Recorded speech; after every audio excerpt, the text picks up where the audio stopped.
walking down the street, pretty woman, kinda like me. What is your name and what is your connection to the song "Oh Pretty Woman"? Well, my name is Bill Dees, and I wrote the song "Oh Pretty Woman" with Roy Orbison back in the 60s. And I experienced the joy of, I saw it in Billboard magazine, #1 in 22 countries at the same time. 22 countries in the... Now, give us a sense of perspective. What does that mean? Well, I couldn't believe it. #1 in Israel, that blew my mind. And Yo Te Amo Maria was the backside of it, which I wrote with Roy. And I sang the harmony on both sides of it. And so I got to tour with him. We toured the world, almost. I went to England twice and across Europe once with him. And I did the Ed Sullivan Show. I did the London Palladium with him in London, England. And experienced a little bit of the accolade that I was shocked when we got off the plane in London, and there was like 10,000 people there at the airport meeting the plane. And I'd just been playing cards with the guy, and I stepped off that plane and I thought, oh my God, look at this. It was like the Beatles when they came over here. So now, in 1964, to be #1 in 22 countries, I mean, what did that mean? Woo, it meant I was going to get a paycheck sooner or later, maybe. I had 4 kids at the time. I moved to Nashville in 1964. And I had 2 jobs. I was working in a warehouse and playing in a club called the Palms Club in Nashville.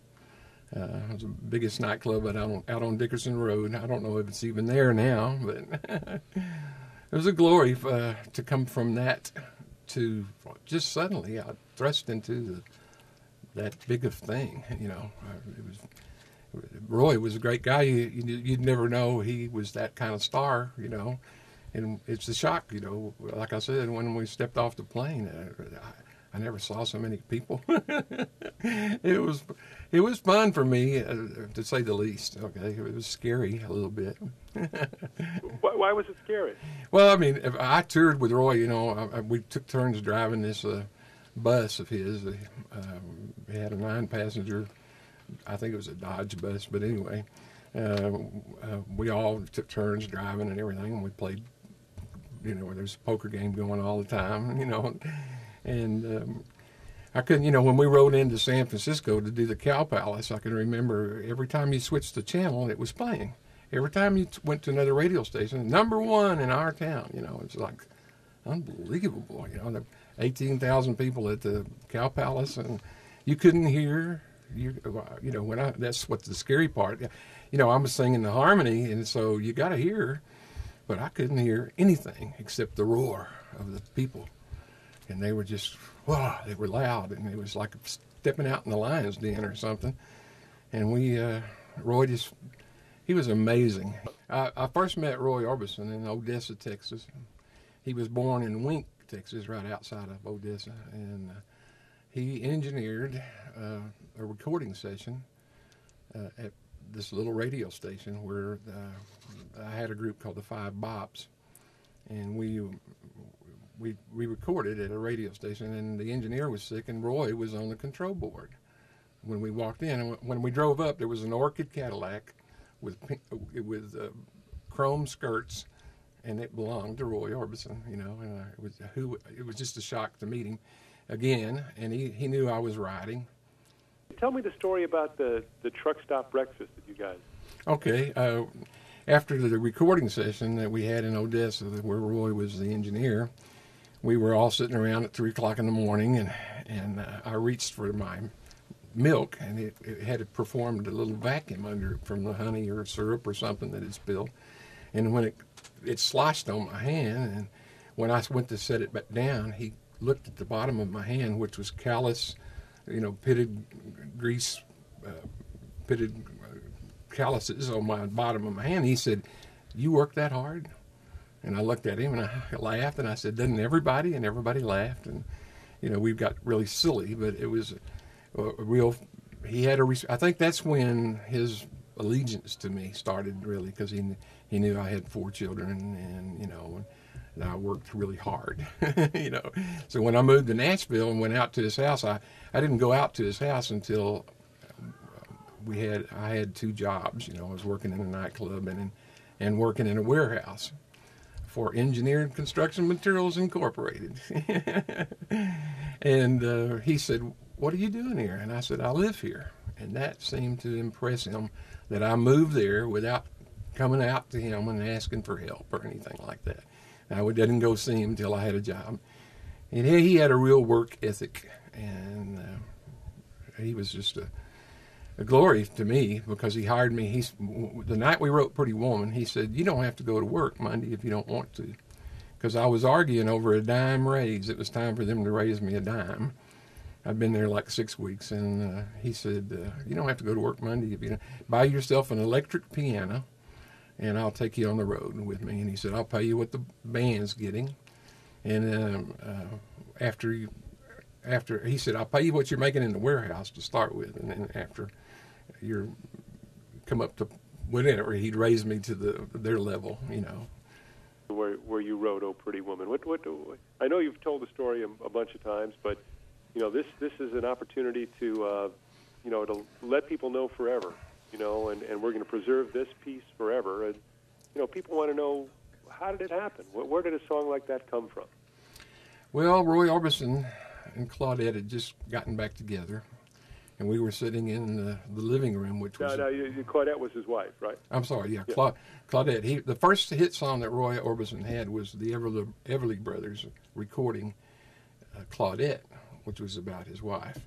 And they had been separated and divorced, actually, and they'd gotten back together.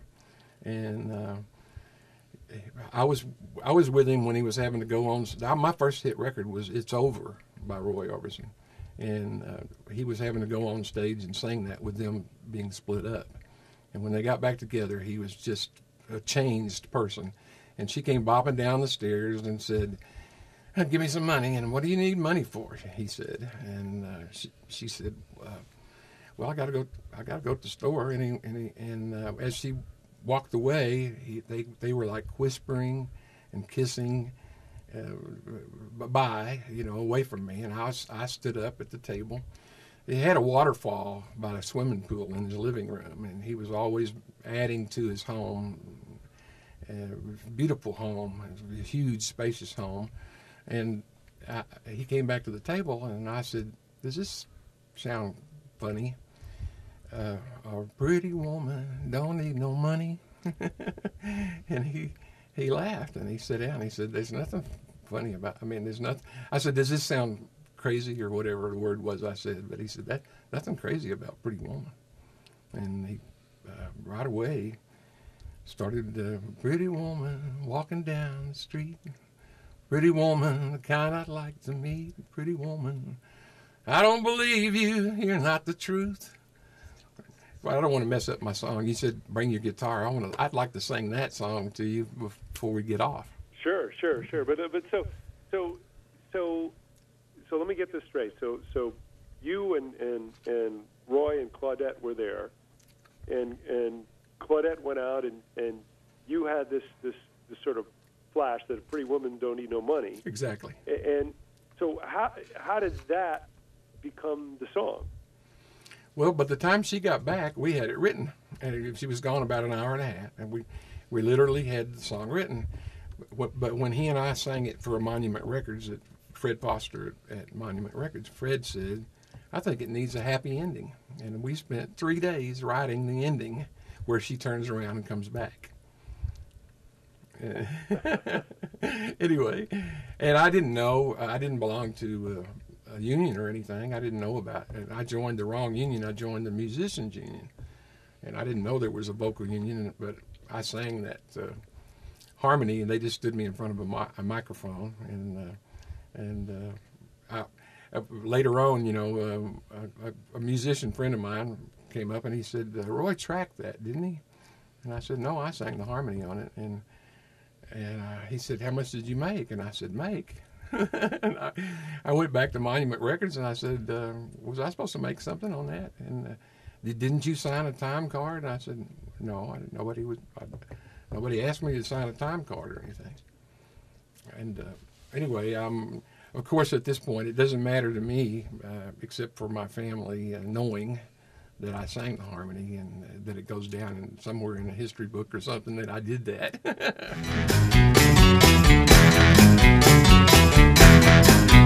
Pretty woman walking down the street, pretty woman